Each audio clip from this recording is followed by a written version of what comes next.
Okay, it says that we are live. All right, so the title, of course, is Always Count the Cost. And I do apologize. I'm going to be looking over here because I typed it and couldn't get it in this computer. Believe it or not, I had no way to get it from one computer to the other at the moment.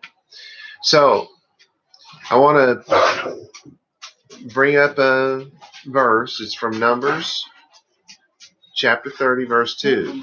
You guys have heard this before.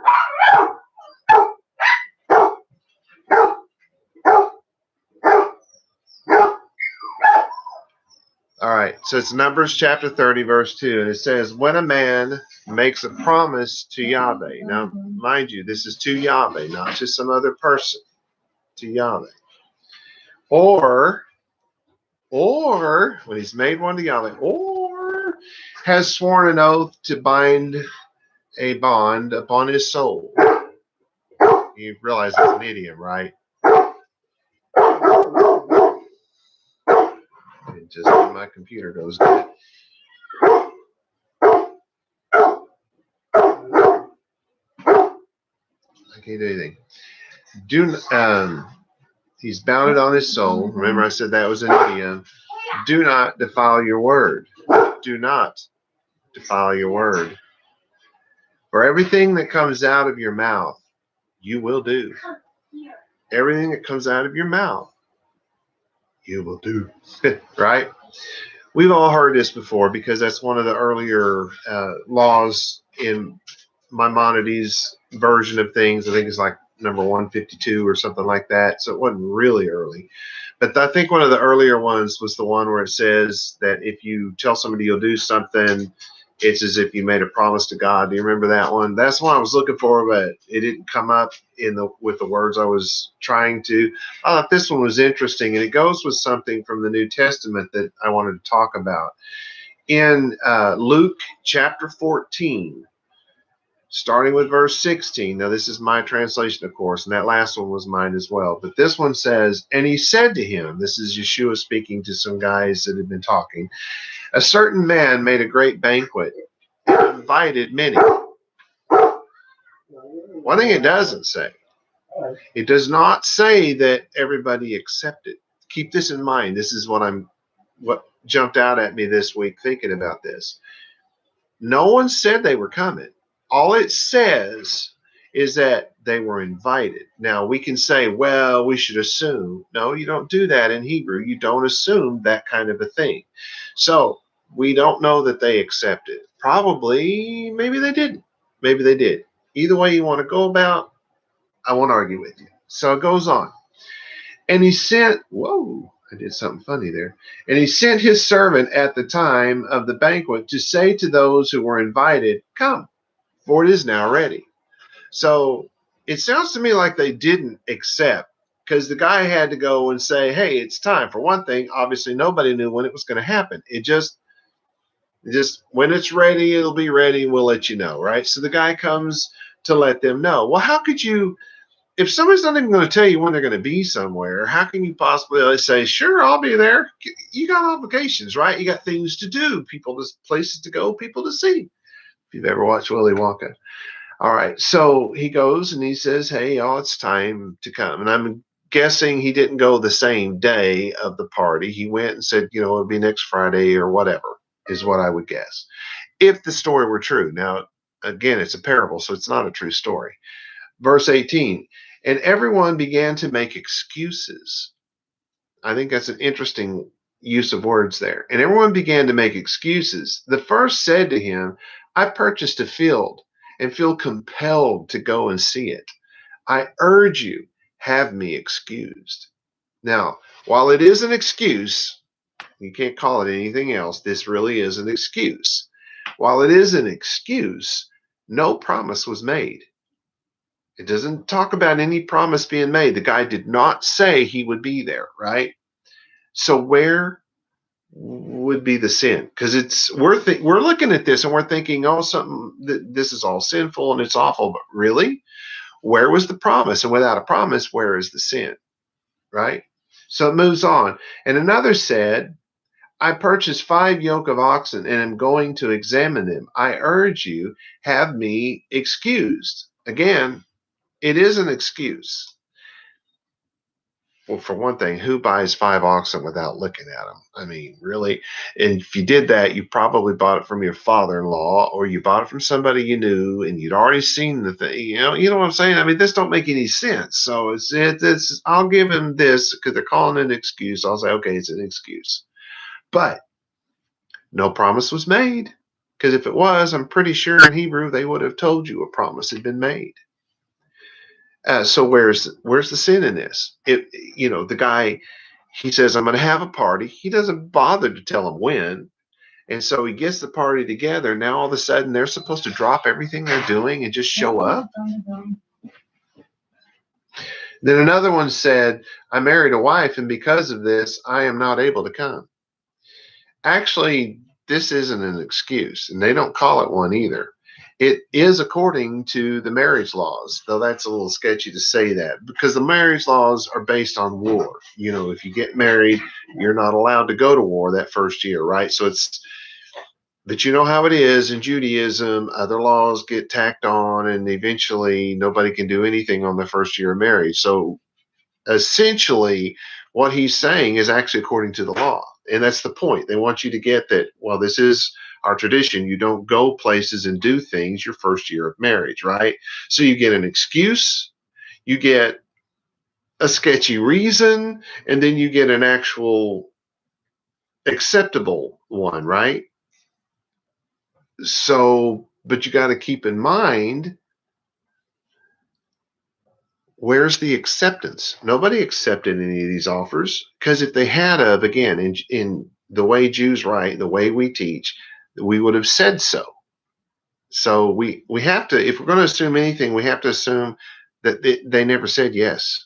So is something bad going on here? Are we supposed to see this as negative? All right, so it goes on. And the servant returned, recounted it to his Lord. Then the master became angry and said to his servant, this guy kind of thinks he's important, don't he? I mean, you could understand it if it was God talking, right? Anyway, so the master says to the servant, go quickly to the outskirts and alleys of the city and bring the poor and the disabled and the blind and the lame, bring them here. And the servant said to him, Lord, of course, some time has passed. Lord, it has been done, and as you commanded, and there's still room. In other words, we didn't find enough people to fill up the banquet hall. And so the Lord says to the servant, go to the roads and the fences and compel them, just make them come. Who is this guy, right? And then it says, make them come, compel them so that my house will be filled. And then in verse 24, it says, for I say to you that none of those men that were invited will eat of my banquet. Well, if they're not there, how are they going to eat at the banquet? And herein is the actual point. It's not about whether it's an excuse or whether it's maybe a reason or excuse. It's not clear if it's an excuse or a reason or if it's an actual reason, right? Because you got all three. And so herein is the point. The people who don't show up don't participate. They don't get to be part of whatever this is. All right, so verse 25, and great multitudes went with him, and he turned and said to them. Now meanwhile back at the Yeshua ranch, because this is Yeshua talk, they're talking about him, and this is what he's about to do. He turns to the people, he says, if anyone comes to me, if anyone comes to me and does not place me above his father and mother and wife and children and brothers and sisters, yea, also his own soul, if I'm not number one, he is not able to be my Talmud. Now, does that say he's not able to be my child? He's not able to be with me in heaven? No, none of those things are even implied. He's not able to be the Talmud. He's not able to be my student. He can't sit at my feet and listen to my teachings because he's not here. He's like those people. He's not here at the banquet. Hopefully you're following where I'm going with that, because this is what's being spoken about, not whether you came or whether you stayed or whatever, because no one's done anything wrong. And whoever does not live by the Torah, because of course he said bear his cross, remember that, and imitate me or Messiah, you could say it either way in this translation. He is not able to be my Talmid. Doesn't say he's not able to be my child. He's not able to be in heaven. Doesn't say any of those things. It says he's not able to be my Talmid. So what are these people missing out on? What is so important about heaven and hell per se? It's because no one's missing out on the eternal, right? And this is assuming that we're talking about no promises have been given. That's why I put that other verse in there, because there is a difference. The first verse we talked about, you've said something. Like, for instance, in this story, if the guy would have sent his servant out to say, hey, I'm going to have a party. It's next month-ish sometime. Will you come? I can't give you an exact date, but it'll be around, the middle of the month or whatever. Can you come? And they say, yeah, I'll be there. Now, the law is you have to, because you've just given a promise, and that promise was to God, not to the person well, in this case, we know it's God, but it's a parable, so it could be anybody, right? I don't know, your next door neighbor, right? He calls you and says, hey, I'm having a big outdoor cookout in the back. We're going to make beef hot dogs and all that kind of stuff, and it'll be all kosher and whatnot, and it'll be somewhere around the middle of the month, and blah, blah, blah. And you say, yeah, I'll be there. In that case, it's a completely different story. But if it's like this story, where no promise has been made, then the lesson isn't about that, right? It's not about, okay, now you're in trouble, because you would be in a lot of trouble. And the more often, I guess I should talk about that a little bit before I go back to the lighter side of things. The downside of when you say you're going to be somewhere, you're going to do something, how many times have you told your wife that you're going to fix something, that you're going to take care of something, that you're going to get something done, and you didn't do it? That's a sin. That is literally a sin, because according to God's law, when you tell somebody you're going to do something, and you don't, then you've committed a sin. Then, of course, these are not heaven and hell issues, right? There's only one, and that's the whole rejection of the Torah. That's the only way you can miss out. But so these are not heaven and hell issues. But what happens? How many times do you think you can tell your wife that you're going to do something and then not do it, and think that God's not going to punish you for it? How many times do you tell your husband that you're going to sew up that patch on his shirt, and you don't? I can't think of it. Because it doesn't really matter what it is. If you tell somebody you do something and you don't, how many times do you think you're going to do that until you're affected by it? And how many other people are going to be affected by what's happened to you? I don't have any examples, but hopefully you can think of something there, because my mind's really not there. My mind's on the other thing that I think is so important. These people did not make a promise.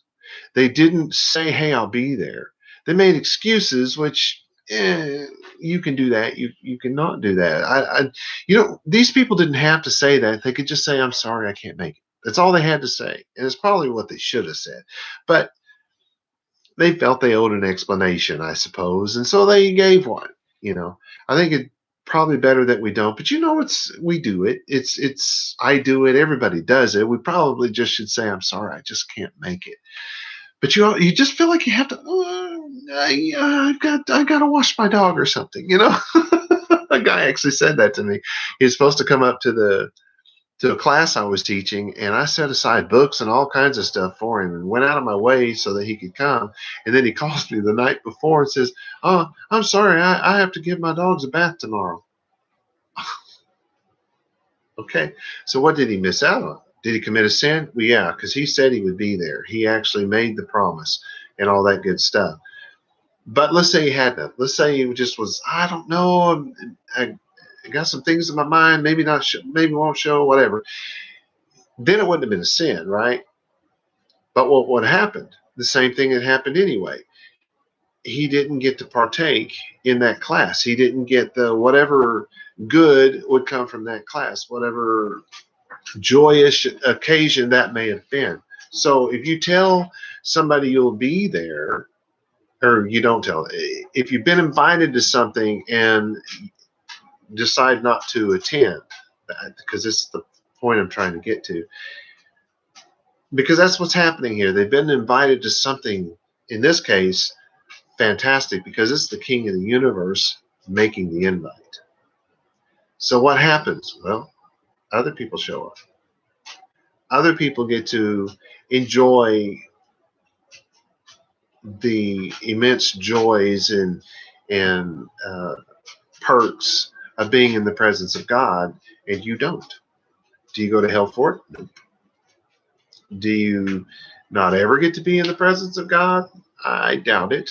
It doesn't say, but I doubt that. I mean, this just this one time, right? So the reason why I named it always count the costs, because sometimes all that you've missed out on is some goofy party. Other times you've stepped across the line into sin. And you know that God chastises those whom he loves, so you will be punished. So it's better, as Yeshua said, to never make a promise than it is to break one. Because we are the children of the Almighty God. And the children of the Almighty God say what they mean and they do what they say. They don't say what they mean and forget their words. At least they're not supposed to. So when you do, just write me a big check and everything. Oh no, that's Kenneth Copeland. Sorry. Write it to him. I don't do those things. That's right. But if you've been telling your wife that you're going to do something and you haven't, get on it. Wife, you've been telling your kids or your neighbor or, I mean, everybody, wife, children, husband, mother, father, whoever, if you've been telling somebody that you're going to do something, you need to get it done. Because we're the doers. We're the ones that told God all that you said. We're going to find a way. Going to find a way. Do you remember that? Remember me teaching you that? We're going to find a way to make it happen. One way or the other. Even if it's to our own hurt. Do you remember? We haven't had that verse yet, but I'm sure we've all heard it because, the Christian preachers sure like to preach that one. At least they did when I was growing up. Even if it's to your own hurt. Yeah, that comes right out of the law of God. We just haven't reached it yet. Let me see if I missed anything.